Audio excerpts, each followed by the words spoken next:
Assalamu alaikum, j'espère que vous allez bien, vous et toute votre famille. Tout d'abord, vous êtes chez MCKS Family.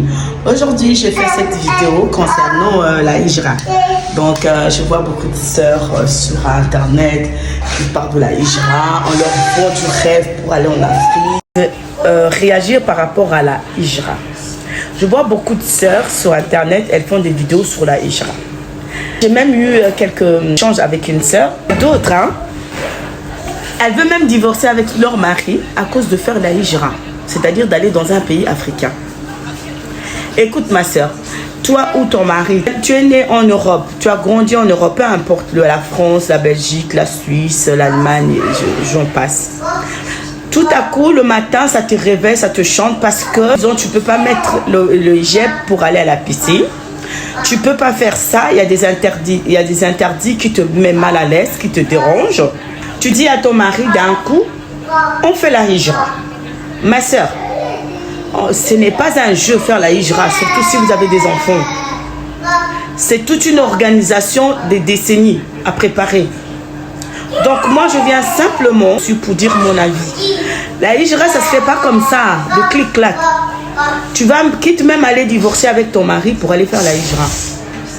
Quitte même tu veux tout gâcher. On coupe pour faire la hijra. Ma soeur, tu peux aussi avoir la raison du cervical. Il ne faut pas seulement avoir la raison du cœur. Non, tout le monde fait la hijra. Moi aussi, je dois aller faire la hijra. Mon Dieu. Tu as 3, tu as 4 enfants. Tu vas... Il y a des femmes, hein, franchement, elles me font peur. Que Yarbeu m'écarte de ces femmes-là. Que Yarbeu me préserve de ces femmes-là. Tu prends ton mari, il n'est même pas encore prêt. Il a son père, il a sa mère qui vit en Europe. Tu lui commences à le négocier avec lui pour aller faire ta hijra en Afrique. Et quand tu arrives là-bas, tu sais, il sait plus, le pauvre, il ne sait pas comment gérer son finance parce qu'il n'est pas né là-bas, il n'a pas budget, il ne connaît pas le système. Pour mieux vivre dans un pays, il faut maîtriser le système. Où ça tu vois qu'il n'y a pas de racisme? Où ça tu as vu qu'il n'y a pas de la discrimination? La discrimination, le racisme ne date pas d'aujourd'hui, ça date avant même notre prophète sallallahu alayhi wa sallam.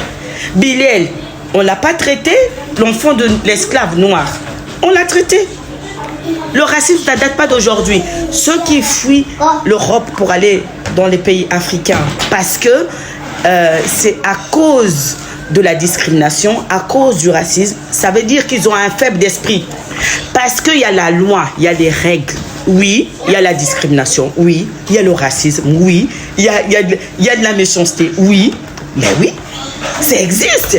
Si le nom là existe, ça veut dire que les faits aussi existent. Mais il y a les règles, il y a la loi. Si tu fais ta hijra, ma soeur, ton mari, il est né en France. Il a grandi en France. Il a des mentalités françaises. Même s'il est musulman, même s'il parle, peu importe la langue que tu veux de ton pays, il a des mentalités françaises.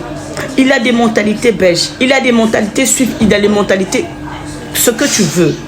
Tu débarques comme ça parce que toi tu veux aller dans votre pays d'origine, de vos parents. Vous n'êtes pas des immigrés, ma soeur. Si vous êtes en France, tu es né en France, tu as grandi en France, tu n'es pas immigré.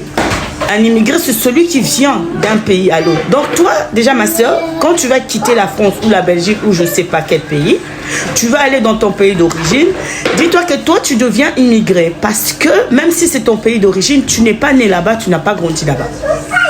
Et ils ont leur mentalité. Ils ont une autre vision de voir les choses. Même si tu vas penser que c'est facile, financièrement, il faut que tu sois apte. C'est-à-dire, il faut que tu travailles, toi, la soeur. Il ne faut pas seulement que tu comptes que mon mari va me souvenir à mes besoins. Parce que comment il s'organise avec toi des décennies, des années que vous êtes passées en Europe, ce n'est pas la même chose qu'en Afrique. Donc, toi, si tu prends l'engagement de prendre tes pieds et tes mains, prends les enfants pour aller faire la hijra, dis-toi que c'est tout un travail mental que tu dois faire. C'est pas un jeu.